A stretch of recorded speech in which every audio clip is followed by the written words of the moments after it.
तो आदाब, नमस्कार, गुड इवनिंग, सत श्री अकाल। एक बार फिर आप तमाम लोगों का स्वागत है क्राइम तक की कहानी के इस एपिसोड में। उम्मीद है पूरी फैमिली अच्छी होगी। आज की कहानी एक सबसे ताज़ा जो फांसी हुई, बल्कि फांसी नहीं कहें बल्कि सज़ाए मौत कहें, अमेरिका की ये कहानी है। जिस तरीके से सज़ाए मौत दी गई, उससे पहले सज़ाए मौत कितनी बार टली, एक आखिरी उम्मीद की और किरण थी। अमेरिकी राष्ट्रपति जो पुराने थे और जो नए आए, इनके बीच में अगर थोड़ा वक्त मिल जाता तो शायद सज़ाए मौत भी टल जाती। कैसे सज़ाए मौत से 48 घंटे पहले अचानक अमेरिका की सुप्रीम कोर्ट फांसी पे रोक लगाती है, लेकिन फिर 48 घंटे के अंदर अंदर दोबारा मौत देने का हुक्म भी सुनाती है। ये सारी चीज़ें इस कहानी में हैं। अमेरिका के इतिहास में अमेरिकी सरकार के ज़रिए दी गई ये जो आखिरी फांसी है, ये अमेरिका में 68 साल के बाद हुई है, 68 ईयर्स। इससे पहले अमेरिका में किसी महिला को जो फांसी दी गई थी वो 1953 में दी गई थी। 1953 के बाद ये पहला मौका है जब अमेरिकी सरकार की तरफ से किसी महिला को फांसी दी गई है। ये फांसी जो दी गई है, ये अमेरिका में टेरी हॉटे, इंडियाना में एक जगह है जहाँ पे ये फांसी दी गई। और फांसी पे 68 साल के बाद अमेरिका में चढ़ने वाली इस महिला का नाम है लीज़ा मॉन्टगोमरे। लीज़ा मॉन्टगोमरे करीब 52 साल की उम्र थी और इसी 13 जनवरी 2021 को लीज़ा को फांसी दी गई, मतलब सज़ाए मौत दी गई। बार बार चूँकि हम लोग फांसी हिंदुस्तान में फांसी से ही सज़ाए मौत मिलती है, लेकिन वहाँ दूसरे तरीके से मौत दी गई। वो कैसे दी गई वो भी आपको बताता हूँ। कहानी की शुरुआत होती है 2005 में। लीज़ा अमेरिका में रहती थी, लेकिन बचपन से ही माँ बाप के जुल्मों का सामना करना पड़ा इसको। इसके पिता ने इसका काफ़ी शोषण किया, माँ के साथ भी उतनी बनी नहीं, और बचपन से ही इसके दिमाग में जो कुछ चलता था या उसकी मानसिक हालत को लेके भी बहुत सारी चीज़ें थी जिसका इलाज भी चल रहा था। धीरे धीरे वक्त बीतता है। 2005 में लीज़ा ऑनलाइन एक लेडी से दोस्ती करती है, और उस दोस्ती की जड़ में जो थी उसकी वजह कुछ और थी। लीज़ा को पेट से बड़ा प्यार था, पालतू कुत्तों से, और जिस लेडी के साथ उसने दोस्ती की उसे भी कुत्तों से बड़ा प्यार था। तो नेट के ज़रिए और उसने सर्च करना शुरू किया, और आखिरकार उसकी मुलाकात होती है एक महिला से, और मुलाकात के बाद कुत्तों के बारे में बातचीत होती है, पेट्स के बारे में, और दोनों में फिर दोस्ती होती है। लेकिन मुलाकात कभी नहीं होती है, ऑनलाइन ही दोनों बातचीत करते हैं, और धीरे धीरे दोनों में दोस्ती गहरी होती जाती है। उस महिला का नाम था एस्टिनेट। 23 साल की ये महिला थी जो स्किडमोर में रहती थी, मिसूरी स्किडमोर में रहती थी एस्टिनेट। 23 साल की उम्र थी। दोनों के बीच ऑनलाइन काफ़ी दोस्ती हो जाती है, और फिर एक दिन लीज़ा जो है वो कुत्ता ख़रीदने के नाम पर उससे मिलने के लिए वक्त मांगती है। लेकिन यहाँ पे जो लीज़ा ने अपना आईडी बना रखा था ऑनलाइन, सब कुछ वो दूसरे नाम पे था, एक फेक नाम पे। असली नाम उसने लीज़ा मॉन्टगोमरे नहीं रखा था। करीब 250 किलोमीटर बाई रोड ट्रैवल कर लीज़ा एस्टिनेट के पास पहुँचती है। पता पहले ही मिल चुका था। उसके बाद वो उसके घर में दाखिल होती है। जब ये एस्टिनेट से मिली, एस्टिनेट उस वक्त 8 महीने की प्रेग्नेंट थी, गर्भवती थी। लीज़ा घर पहुंचती है। घर में जाने के बाद रस्सी से लीज़ा एस्टिनेट का गला घोंटकर कत्ल कर देती है, और इसके बाद उस गर्भवती महिला के पेट को चीरकर वो बच्चे को निकाल लेती है। बहुत ही ग्रूसम मर्डर था ये।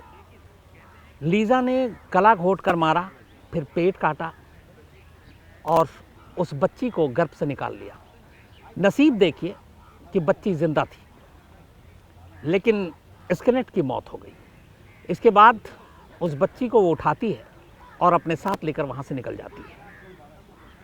कुछ घंटे के बाद एस्टिनेट की मौत की खबर घर वालों को मिलती है, आस पड़ोस के लोगों को मिलती है, पुलिस पहुँचती है, और अब पुलिस छानबीन करती है, लेकिन कोई सुराग नहीं मिलता। इस दौरान में फिर पुलिस उसके सारे जो ऑनलाइन सारी चीज़ें थी उसको खंगालती है और उसी में तलाश करते करते पुलिस को वो चैट मिलता है जो लीज़ा और स्किनेट के बीच में हुई थी, जिसमें डॉग खरीदने और सारी चीज़ें और फिर ये कि सबसे बड़ा सबूत मिलना है और उसी तारीख की बात थी। तो जब पुलिस को ये सारी चीज़ें मिली लेकिन नाम कुछ और था, लेकिन नाम की वजह से पुलिस कंफ्यूज थी। लेकिन फिर आईपी एड्रेस के ज़रिए आखिरकार पुलिस लीज़ा के घर तक पहुंच जाती है, क्योंकि जहां से वो चैट कर रही थी वो उसके घर का था और आईपी एड्रेस के ज़रिए वहां तक पुलिस पहुंचती है। और जब पुलिस पहुंचती है तो हैरान करने वाली चीज़ ये थी कि वहाँ पे लीज़ा के साथ एक छोटी सी बच्ची जो शायद 24 घंटे भी नहीं हुए थे पैदा हुए हुए, वो उसके पास थी। यहाँ जब पोस्टमार्टम हुआ स्किनेट का तो ये पता चल गया था कि इसका गला घोट कर मारा गया, लेकिन इसके गर्भ से बच्चे को भी निकाल लिया गया। तो पुलिस ने शुरुआत में लीज़ा से पूछताछ की तो उसने कहा कि ये उसी की बच्ची है और एक दिन पहले ही उसने इसको जन्म दिया। लेकिन फिर मेडिकल टेस्ट और ये सारी चीज़ों से पता चल गया कि ना वो गर्भवती थी और ना ही उसने कोई 24 घंटे पहले किसी बच्ची को जन्म दिया। तो फिर वो झूठ क्यों बोल रही थी? और दूसरा फिर टेस्ट के ज़रिए ये पता चल गया कि ये जो बच्ची लीज़ा की गोद में ये दरअसल स्किनेट की है। सारे सबूत और गवाह अब लीज़ा के ख़िलाफ़ थे और आखिरकार लीज़ा ने यह मान लिया कि उसने स्किनेट का कत्ल किया था और उसे एक बच्ची चाहिए थी, इसलिए वो बच्ची को अपने साथ लेकर आ गई। मुकदमा चला 2007 में वहाँ की एक कोर्ट ने लीज़ा को मौत की सज़ा सुना दी। वो टेक्सास की जो फीमेल जेल थी वहाँ पे रह रही थी। इस दौरान में उसकी हाव भाव, उसकी हरकतों से साफ पता चला था कि उसकी दिमागी हालत ठीक नहीं है, तो लगातार उसका इलाज भी चल रहा था। उसको अलग सेल में रखा गया था, ख़ास तौर पर उसके अंदर सुसाइडल टेंडेंसी, कहीं खुदकुशी ना कर ले, उसकी भी निगरानी की जा रही थी। और धीरे धीरे वक्त बीतता है, ये फिर मामला नीचे से ऊपरी अदालत में जाता है, जैसे अपने देश में होता है। ऊपरी अदालत में भी उसे मौत की सज़ा दी जाती है। फिर सुप्रीम कोर्ट में मामला जाता है, सुप्रीम कोर्ट भी उसे मौत की सज़ा देती है। सुप्रीम कोर्ट में 3 अपील के मौके थे, तीनों अपील में सुप्रीम कोर्ट उसकी मौत की सज़ा को बरकरार रखती है। अमेरिका के कानून के हिसाब से, अमेरिकी सरकार के कानून के हिसाब से वहाँ पे फांसी की सज़ा को उम्र कैद में या माफ़ी देने का हक सिर्फ एक शख्स के पास है और वो है अमेरिका का राष्ट्रपति।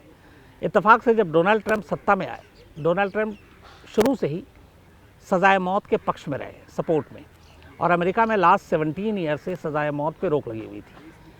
अलग अलग फेडरल गवर्नमेंट जो है वो बेशक फांसी दे सकती है, सज़ाए मौत दे सकती है, लेकिन अमेरिकी सरकार की तरफ से लास्ट 17 ईयर से सज़ाए मौत पर रोक लगी हुई थी। तो आखिरी दरवाज़ा लीज़ा के पास था डोनाल्ड ट्रंप के पास मर्सी पिटीशन भेजा, रहम की अपील की, लेकिन डोनाल्ड ट्रंप ने भी मर्सी पिटीशन को रिजेक्ट कर दिया। अब सारे रास्ते बंद हो चुके थे, अब सीधे सीधे ये थी कि उसको मौत की सज़ा मिलनी ही मिलनी है। लेकिन इसी दौरान 2020 में कोरोना आ गया और कोरोना की वजह से बहुत सारी चीज़ें बदली। 2020 में ही लीज़ा को सज़ाए मौत मिलनी थी, लेकिन कोरोना की वजह से उसे टाइम मिल गया। इस दौरान में फिर इलेक्शन आ गया और इलेक्शन में जो बाइडेन नए प्रेसिडेंट बन गए और जो बाइडेन ने अपने इलेक्शन मैनिफेस्टो में ये कहा था कि अगर उनकी सरकार आती है तो वो डेथ पेनल्टी को हटाएंगे, मतलब अमेरिका में डेथ पेनल्टी नहीं होगी, सज़ाए मौत नहीं मिलेगी। यहाँ पे लीज़ा के वकीलों को एक रोशनी की किरण दिखाई दी कि अगर ये फांसी किसी तरीके से या सज़ाए मौत जो बाइडेन के आने तक टाल दिया जाए तो फिर लीज़ा की मौत रुक जाएगी, क्योंकि जो बाइडेन के अपने मैनिफेस्टो के हिसाब से अमेरिका में अब सज़ाए मौत नहीं मिलेगी। इसके बाद दोबारा अपील की गई, मामला थोड़ा सा लटकाने की कोशिश की गई और इसी दौरान में चुनाव हुआ। सब कुछ हो चुका था, जो बाइडेन आ चुके थे, लेकिन उनका शपथ समारोह 20 जनवरी को था। बेशक नवंबर और दिसंबर में ही रिजल्ट सब कुछ हो गया था, वहाँ की जो चुनाव हो चुके थे, लेकिन अमेरिकी कानून के हिसाब से जो अमेरिका के प्रेसिडेंट है वो शपथ लेते हैं, औपचारिक रूप से कुर्सी संभालते हैं 20 जनवरी को, न्यू ईयर पे। अब यहाँ पे खेल ये देखिए कि 20 जनवरी को जो बाइडेन को शपथ लेनी है, और जो बाइडेन को शपथ लेने का मतलब है कि वो फिर से एक मर्सी पिटीशन प्रेसिडेंट के पास भेज सकते हैं, और जो बाइडेन के बारे में सबको ये राय मालूम है कि वो शायद डेथ पेनल्टी के ख़िलाफ़ है। तो बस 20 जनवरी तक की मोहलत चाहिए थी, लीज़ा की ज़िंदगी बच सकती थी, लेकिन ऐसा हुआ नहीं। मामला सुप्रीम कोर्ट में गया और दोबारा 11 जनवरी को सुप्रीम कोर्ट ने इसी 2021 में अचानक लीज़ा की मौत के फरमान पर रोक लगा दी और उसकी वजह ये थी कि लीज़ा के वकीलों ने फिर कहा कि उसकी मानसिक हालत ठीक नहीं है और इसलिए उसे मौत की सज़ा नहीं मिलनी चाहिए। तो इस पर सुप्रीम कोर्ट ने कहा कि इसके सारे मेडिकल रिपोर्ट्स दोबारा से सब कुछ मंगाया जाए और देखा जाए कि वाकई इसकी जहनी हालत ठीक है कि नहीं है। और ये रिपोर्ट मंगाई गई। इत्तेफाक से रिपोर्ट भी अगले 24 घंटे के अंदर आ गई। 13 जनवरी को मौत की सज़ा दी जानी थी। 11 जनवरी को सुप्रीम कोर्ट ने रोक लगाई। 12 जनवरी को सारी रिपोर्ट आ गई और इस रिपोर्ट के आने के बाद सुप्रीम कोर्ट ने कहा कि अब लीज़ा को मौत की सज़ा दे देनी चाहिए और तारीख रखी 13 जनवरी। रात के 1:37 का वक्त था। 13 जनवरी को फांसी की सज़ा, मौत की सज़ा तय की गई और 20 जनवरी को जो बाइडेन को शपथ लेनी थी, मतलब 7 दिनों का हेरफेर था। लेकिन अब आखिरी फैसला आ चुका था। जो सर्विंग प्रेसिडेंट थे डोनाल्ड ट्रंप, वो मर्सी पिटीशन रिजेक्ट कर चुके थे। तो अब कानूनन अभी जो बाइडेन के पास ये जा नहीं सकता था 20 जनवरी से पहले, फिर वही हुआ। आखिरकार इंडियाना के इस जेल में 13 जनवरी को 1:37 पर लीज़ा को सज़ाए मौत दी गई। आखिरी बार उनको मौत की सज़ा देने से पहले कुछ लोगों को गवाह भी बनाया गया, उनके फैमिली मेम्बर्स भी पहुंचे और एक महिला अधिकारी ने चेहरे से नकाब हटाया लीज़ा से और पूछा कि तुम्हारे को आखिरी बार कुछ कहना है, कोई मैसेज देना है। तो उसने साफ मना कर दिया कोई मैसेज देने से। उसने सीधा बोला नो। इसके बाद उसके चेहरे को ढक दिया गया और जहर भरा इंजेक्शन उसे लगा दिया गया। इंजेक्शन लगने के करीब मिनट भर के अंदर अंदर लीज़ा ने दम तोड़ दिया और इसी के साथ अमेरिका में 68 साल के बाद पहली बार अमेरिकी सरकार के ज़रिए किसी महिला को सज़ाए मौत दी गई। इससे पहले 1953 में आखिरी फांसी, जो आखिरी सज़ाए मौत दी गई थी, वो दी गई थी बॉनी हेडी को। बॉनी के ऊपर भी कत्ल का इल्ज़ाम था, लेकिन तब जहर का इंजेक्शन नहीं दिया गया था, बल्कि उसको गैस चैम्बर में डाला गया था और गैस चैम्बर में डालकर उसको सज़ाए मौत दी गई थी। लीज़ा के बारे में बाद में बहुत सारी चीज़ें वहाँ पे लेके कई एक गुट थे जिन्होंने इस सज़ाए मौत के ख़िलाफ़ बाकायदा धरना प्रदर्शन किया और इसे ह्यूमन राइट्स के ख़िलाफ़ बताया। लेकिन जो कैनेट के लोग थे, जो तमाम जानने वाले और शहर के, उनका कहना था कि जिस बेदर्दी से उसका कत्ल किया गया और उसके गर्भ से उसकी बच्ची को निकाला गया, वो तो ऊपर वाले ने उस बच्ची को बचा लिया, वो किसी भी कीमत पर माफ़ी के लायक नहीं है। इसलिए मौत की सज़ा से कम कुछ होनी नहीं चाहिए। लीज़ा की कहानी को भी रखकर हमदर्दी जताने की कोशिश की गई। लीज़ा ने सबसे पहले अपने एक सौतेले भाई से ही शादी की थी और उस शादी से उसके 5 बच्चे हुए। फिर डिवोर्स हो गया। फिर उसने एक दूसरी शादी की, उससे एक बच्चा हुआ। दोनों पतियों का भी इंटरव्यू आया, उनसे पूछताछ हुई, उनके बयान को रखने के सामने कोशिश की गई, तो पता चला कि हाँ, उसकी कुछ जहनी हालत ठीक नहीं थी। तो मानसिक हालत को सामने रखते हुए उसे मौत की सज़ा से बचाने की भरसक कोशिश की गई, लेकिन संगीन जुर्म उसके आड़े आ गया और हर एक का यही कहना था कि जिस तरीके का उसने जुर्म किया है, जो संगीन जुर्म किया है, उसके बाद माफ़ी के लायक वो है नहीं। और यही वजह है कि 68 साल के बाद आखिरकार अमेरिका में एक फांसी हुई। अब जो बाइडेन के बाद डेथ पेनल्टी को लेकर अमेरिकी सरकार का क्या नज़रिया होगा आने वाले टाइम में क्लियर होगा। हालांकि ये साफ है कि शायद वो डेथ पेनल्टी के ख़िलाफ़ है, लेकिन अमेरिकी सरकार से हटकर वहाँ की जो अलग अलग फेडरल गवर्नमेंट है, उनको अगर हम देखें तो अब तक 17 महिलाओं को अमेरिका में फांसी दी जा चुकी है, सज़ाए मौत, अलग अलग तरीके से। वहाँ सारे स्टेट्स में अलग अलग तरीका है। कहीं जहर का इंजेक्शन दिया जाता है, कहीं बिजली की कुर्सी पे बिठा दिया जाता है, कहीं गैस चैम्बर में, तो अलग अलग तरीक़ों से दिया जाता है। लेकिन ये आखिरी फांसी जो हुई है करीब महीने भर पहले, इसमें जहर भरा इंजेक्शन दिया गया था। तो आज की कहानी में इतना ही। कल फिर आपसे मुलाकात होगी किसी नई कहानी के साथ। तब तक अपना ख्याल रखिएगा। Thank you very much.